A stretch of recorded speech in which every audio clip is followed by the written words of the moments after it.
sometimes the most beautiful prison is the one you build with your own love and sacrifice. I learned this the hard way when the golden cage I'd constructed around my marriage finally revealed its true nature. My name is Clara, and at 36, I thought I had it all. As a senior manager at a Chicago tech company, I earned a six-figure salary that afforded me a beautiful downtown condo overlooking Lake Michigan. My life looked perfect from the outside, but perfection has a way of cracking when you least expect it. I met Liam again at our 15-year high school reunion. He'd been the golden boy back then, and time had been kind to him. Still devastatingly handsome, he worked as a freelance stock trader and spoke confidently about his success.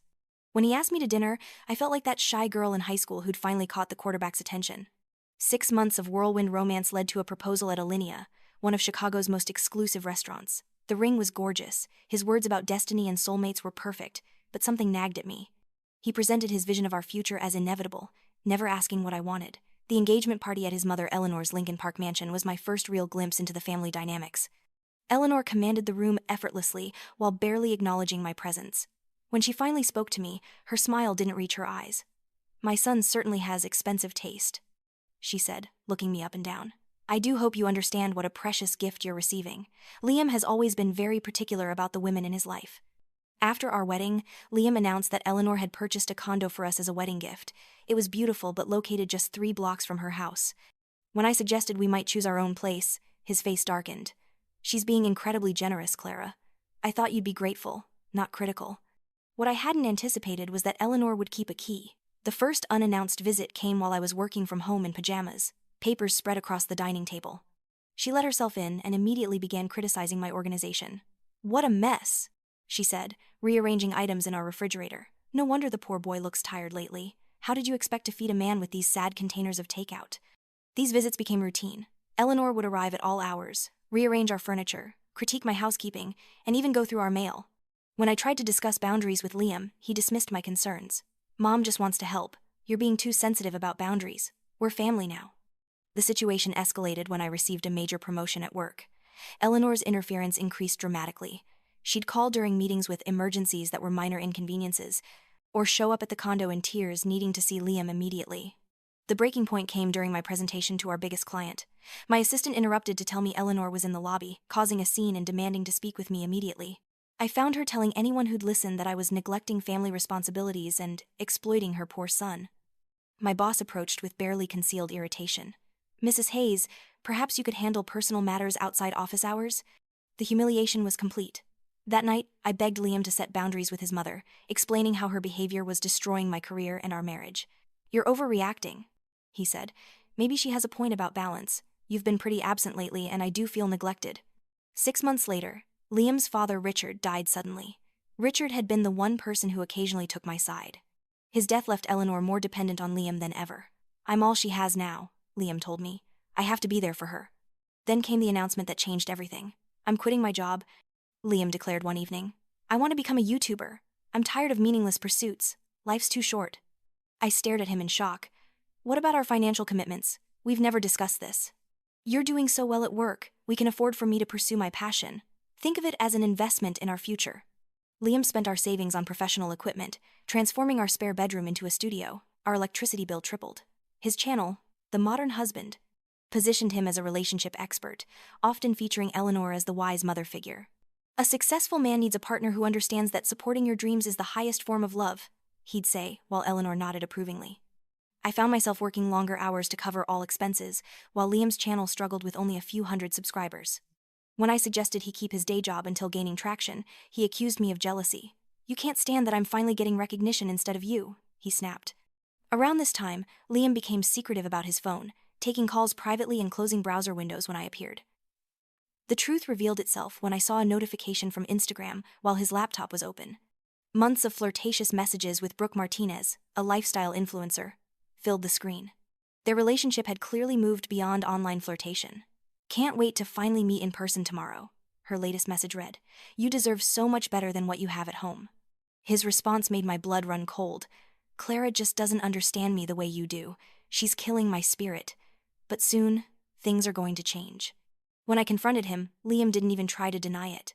"Yes, I care about Brooke. She supports my dreams instead of crushing them. Being with her reminds me of who I used to be before I got trapped in this situation."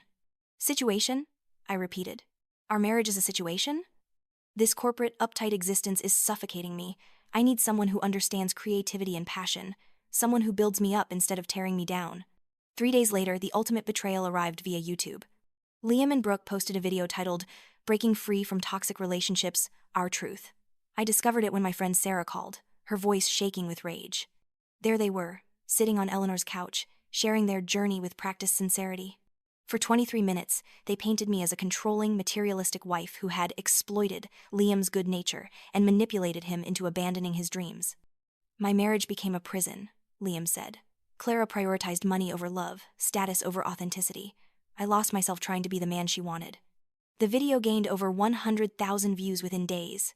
My most private pain had become public entertainment, my character reduced to a villain's role in someone else's redemption story.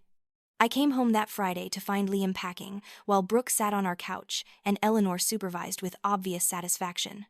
"Perfect timing, Clara," Eleanor said sweetly. "Liam was just telling me how relieved he is to be free from this oppressive environment. Brooke truly understands what makes a man happy." Something inside me snapped into crystalline clarity. "Get out," I said quietly. "All of you, now." I packed my essentials, left divorce papers on the dining table, and walked out for the last time. Sarah had prepared her guest room for me, and gradually, I experienced something unexpected: relief. For the first time in years, I woke without dreading the day ahead. My lawyer, Margaret Chen, was everything Eleanor and Liam weren't: direct, competent, and protective of my interests. "His YouTube video will be a gift in court," she explained. "Judges don't appreciate spouses who air dirty laundry for profit while defaming their partner." Without constant drama at home, my work performance soared. Within a month, I'd completed a crucial project ahead of schedule, impressing clients so much they requested me specifically for future campaigns. My boss called me in 6 weeks later. "Whatever changes you've made are clearly benefiting your performance. I'd like to offer you the director position opening next quarter." Meanwhile, Liam and Brooke's public love story was crumbling. Sarah had created an anonymous Reddit post revealing the real timeline: Liam's affair, his financial dependence on me, Eleanor's interference history. The post went viral, generating a massive backlash. "This man quit his job to become a YouTuber, while his wife worked 60-hour weeks to support them," Sarah had written. "He spent her savings on equipment for a barely watched channel, then cheated with another wannabe influencer. This isn't inspiration, it's manipulation." Liam's subscriber count plummeted. Brands pulled sponsorship deals. Local media published investigative pieces questioning his narrative. Brooke moved back to Ohio, citing the toxic environment.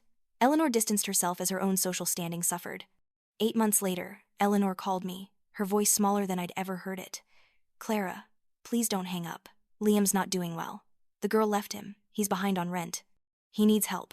I looked out at the Chicago skyline from my beautiful new apartment, Comet curled up nearby in the peaceful space I'd created. "Eleanor, for 2 years, you told me I wasn't good enough for your son. You undermined my career and celebrated when he humiliated me publicly. You said he deserved better than me." "Clara, I was wrong."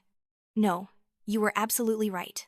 Liam does deserve better than what I was giving him: someone who enables his worst impulses and never challenges him to grow. And I deserved better than what he gave me. Please, Clara, he's learned his lesson."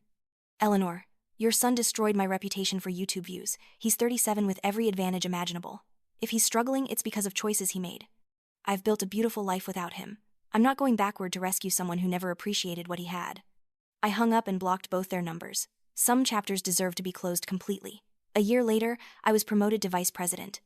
I purchased a luxury condo downtown and met David Chen, a pediatric surgeon who appreciated my achievements without feeling threatened by them. Unlike Liam, David was steady where Liam was erratic, generous where Liam was self-centered. "I love how you light up talking about your work," David told me one evening. Liam must have been blind not to see what an incredible woman he had. "Liam saw me clearly," I replied. "He just didn't like what he saw. He wanted someone who would make him feel important, rather than someone important in her own right."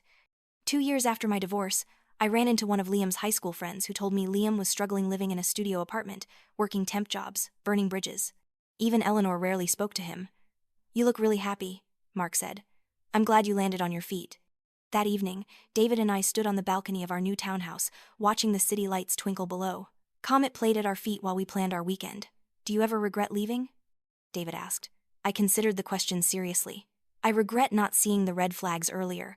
I regret compromising so much of myself. But leaving? Never. Not for a second." Sometimes the most beautiful gift is disguised as the most painful betrayal. Liam's affair didn't destroy my life, it freed me to build the one I actually wanted. The golden cage I'd mistaken for love became the key to my liberation. Now I wake each morning in a home filled with respect, laughter, and genuine partnership. I'd thought I was losing everything when my marriage ended. Instead, I'd finally found myself.